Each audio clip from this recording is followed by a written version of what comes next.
Sunil sir, आपने देखा होगा, आप पूरा जो सीन था, दृश्य था, और जैसा मैंने कहा, और शुभेंद्र अधिकारी के सिर मुख्यमंत्री पद का ताज रख दिया गया। शपथ विधि की जो औपचारिकताएं कल होनी है, लेकिन आपने बहुत सारे चेहरे पड़े होंगे जो बहुत लंबे वक्त से वहां बीजेपी के जो लोग हैं, हम देख रहे हैं लगातार कि हो ये रहा है कि कांग्रेस मुक्त भारत की बात करती है या और भी दलों को खत्म करने की कोशिश जो होती है, लेकिन जो दूसरे दलों से आए लोग हैं, शुभेंदु भी उसी श्रृंखला में, लेकिन वो दावेदार थे। लेकिन अब चेहरे पड़े हैं, तो पहली आपकी प्रतिक्रिया क्या होगी सारा कुछ देखने के बाद? क्या उनके समक्ष चुनौतियां हैं, अब दिखती हैं आपको शुभेंदु अधिकारी? क्योंकि बंगाल इस वक्त जहां वो हिंसा भी हो रही है, सब कुछ हो रहा है, सारा कुछ सीन है, तो क्या क्या आप पाते हैं, देखते हैं? पहली शुरुआत आपसे। धन्यवाद संजय जी। एक तो पश्चिम बंगाल के चुनाव को लेकर के ही लोगों के मन में ढेर सारे संशय हैं, ढेर सारी आशंकाएं हैं। विपक्ष के लोग तमाम तरह के आरोप लगा रहे हैं। लोगों के जानकारी में भी तमाम ऐसी चीजें हैं जिससे इस चुनाव की पूरी पूरी प्रक्रिया को लेकर के सवाल खड़े किए जा रहे हैं। इसके प्रति ही विश्वास कायम करना वो एक बड़ी चुनौती है। लोगों को लग रहा है कि अगर आप बड़े पैमाने पर लोगों के 90 लाख लोगों के नाम काट करके जो आपने जनादेश प्राप्त किया, जिस तरीके के आपने चुनाव हासिल किए, उसके प्रति लोगों का आम विश्वास कैसा बन पाता है? ये बहुत बड़ी चुनौती है। ये इसीलिए आप मीडिया के एक वर्ग के द्वारा आप देख रहे हैं कि इस पूरे के पूरे चुनाव को लेकर के उसको लेजिटिमेट करने की एक बड़ा भारी अभियान चलाया जा रहा है। लेकिन लोगों के सामने जिस के तथ्य आ रहे हैं कि बड़े पैमाने पर नाम काटे गए, जिन जगहों पर नाम काटे गए, नाम कटने वालों की जो संख्या है उसकी तुलना में जो जीत दर्ज करने वालों का जीत दर्ज करने का जो अंतर है वो कम है। तो तब इस तरह के तमाम चीजें लोगों के सामने है। तो पहला प्रश्न तो नई सरकार के सामने यही होगा कि वह आम लोगों के मन में नई सरकार के प्रति एक विश्वास कायम हो, लोगों के मन लगे कि नहीं वो उनकी चुनी हुई सरकार है। कैसे बनाएंगे, क्या बनाएंगे, या चुनौती स्वीकार करनी पड़ेगी। जहां तक संगठनात्मक आपने बात की, स्वाभाविक सी बात है कि शुभेंदु अधिकारी भारतीय जनता पार्टी के मूल नेता नहीं है, संघ से निकले हुए नेता नहीं है। वो पहले कांग्रेस के नेता थे, कांग्रेस से टीएमसी में गए, टीएमसी से के ममता बनर्जी के बड़े करीबी लोगों में रहे, विश्वास पात्र लोगों में रहे, और आज वो भारतीय जनता पार्टी में। और भारतीय जनता पार्टी के जो नेता जो शुरू से ही जनसंघ या भारतीय जनता पार्टी के राजनीति करते रहे हैं, वो उनके सामने बड़ी चुनौती होगी। लेकिन ये भी सही है कि शुभेंदु अधिकारी के आने के बाद जो गति मिली या जो धार मिली बीजेपी संगठन को, वह उस तरह की धार या उस तरह के संगठनात्मक ताकत जनसंघ या बीजेपी के पास नहीं थी। दिलीप घोष बहुत बड़े नेता हैं बीजेपी के, खाटी संघी व्यक्ति हैं, लेकिन पूरे पैन पश्चिम बंगाल वो सर रहा हो ऐसा नहीं था। ये सिन्हा साहब, राहुल सिन्हा जी बड़े नेता हैं वहाँ के, जनसंघ के जमाने से रहे हैं। और लेकिन जो शुभेंदु अधिकारी के आने के बाद से वो मिला, एक आक्रामकता मिली बीजेपी को, वो नहीं था। लेकिन निश्चित रूप से संगठन को जिंदा रखने, लोगों को अपने संगठन के साथ जोड़ने, राजनीतिक गतिविधियों को संचालित करने, विपरीत परिस्थितियों में भी संगठन की पहचान बनाए रखने, अपने मूल्यों, सिद्धांतों और अपने सोच के अनुकूल संगठन को चलाने, यह श्रेय तो राहुल सिन्हा और दिलीप घोष जैसे लोगों को दिया ही जाना चाहिए। इन लोगों ने कम से कम, चाहे वाम दलों की सरकार रही हो, चाहे वो किसी की सरकार रही हो, उन सरकारों में पार्टी को चलाते रहे हैं लोग और बड़ी ताकत के साथ चलाते रहे। तो वो चुनौती शुभेंदु अधिकारी के सामने है कि जो मूल भारतीय जनता पार्टी के लोग हैं, उन लोगों के का विश्वास कैसे हासिल करें और किसी तरह के नाराजगी लोगों के मन में पैदा न हो। अब लेकिन ये जरूर है कि शुभेंदु अधिकारी के साथ साथ अन्य नेताओं को भी पार्टी अपने साथ जोड़ेगी। मेरी सरकार में महत्वपूर्ण स्थान मिलेगी जो मूल भारतीय जनता पार्टी के लोग हैं, जो भारतीय जनता पार्टी के साथ आए हैं। मुझे लगता है कि जो एक महिलाओं को लेकर के एक नैरेटिव बनाने का प्रयास कर रही है बीजेपी, उसके तहत भी तो हो सकता है कि उप मुख्यमंत्री के पदों पर भारतीय जनता पार्टी के लोग, मूल रूप से भारतीय जनता पार्टी के लोग जो हैं वो आवे और सरकार में प्रमुख पदों पर रहें।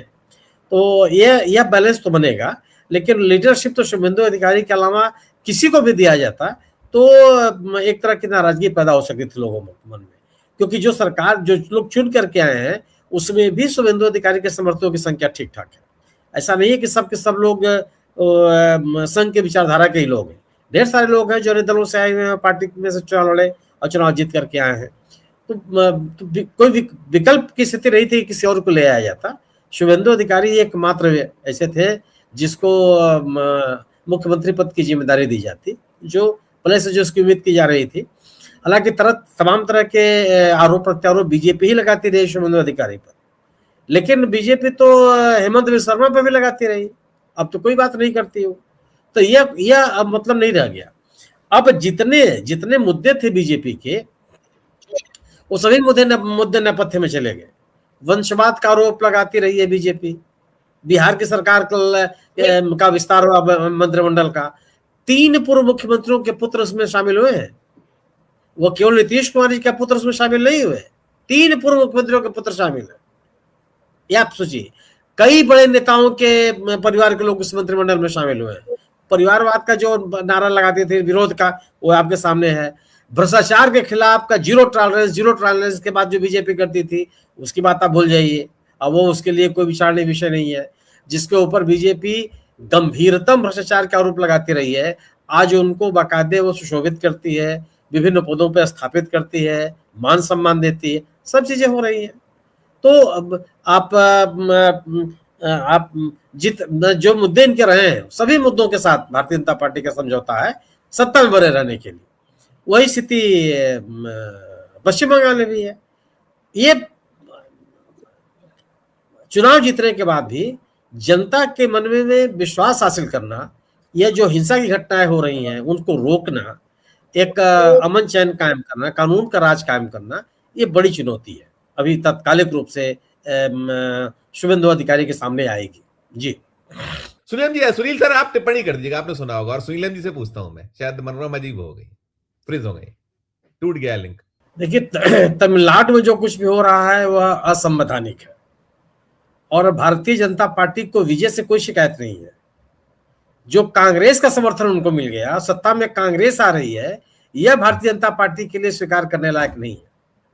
वह भारतीय जनता पार्टी कांग्रेस को किसी भी राज्य में किसी भी स्तर पर सत्ता में देखना नहीं चाहती और इसीलिए तरह तरह के रोड़े अटकाए जा रहे हैं।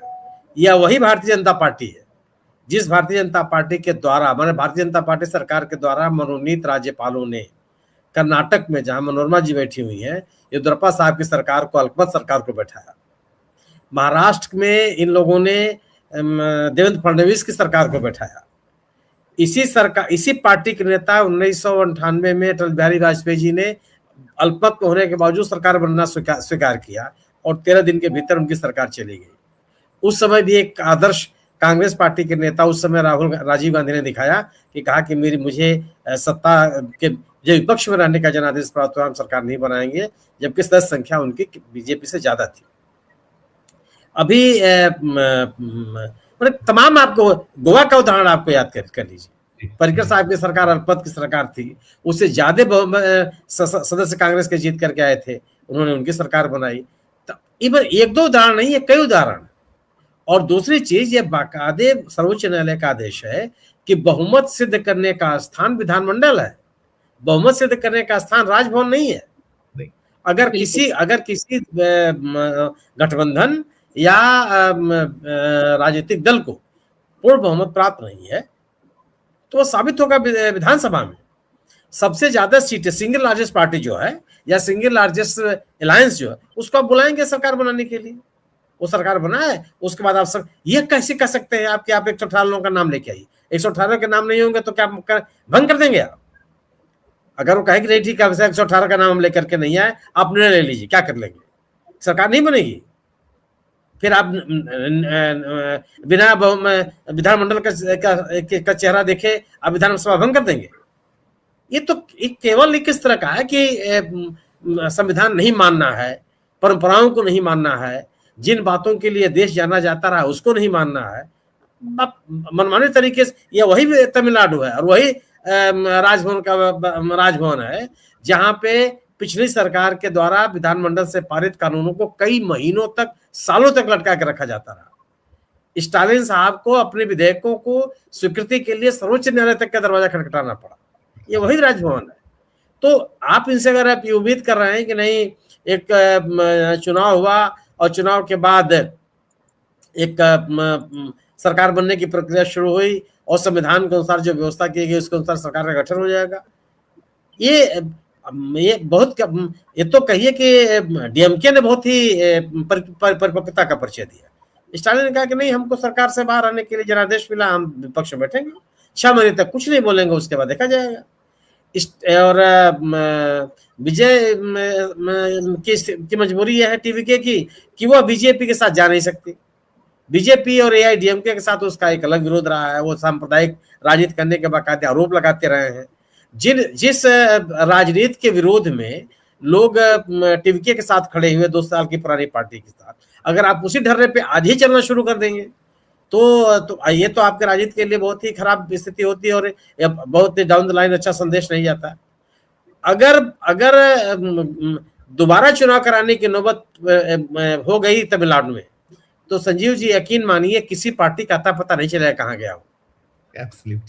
या टीवीके को मिला हुआ जनादेश ये बहुत बड़ा संकेत है कि आप वहां की जनता किस तरह की राजनीति देखना चाहती है, और अगर इस तरह के तकनीकी आधार पर सरकार गठन के लिए अवरोध पैदा किए जाते रहे और तो इसका परिणाम बहुत ही अच्छा नहीं होगा। और अगर कल इसी अवधि में दोबारा चुनाव की नौबत आ गई तो हमारे यहाँ भी कल्पना के बाहर होगा कि किस तरह का जनादेश वहां की जनता देगी। जी।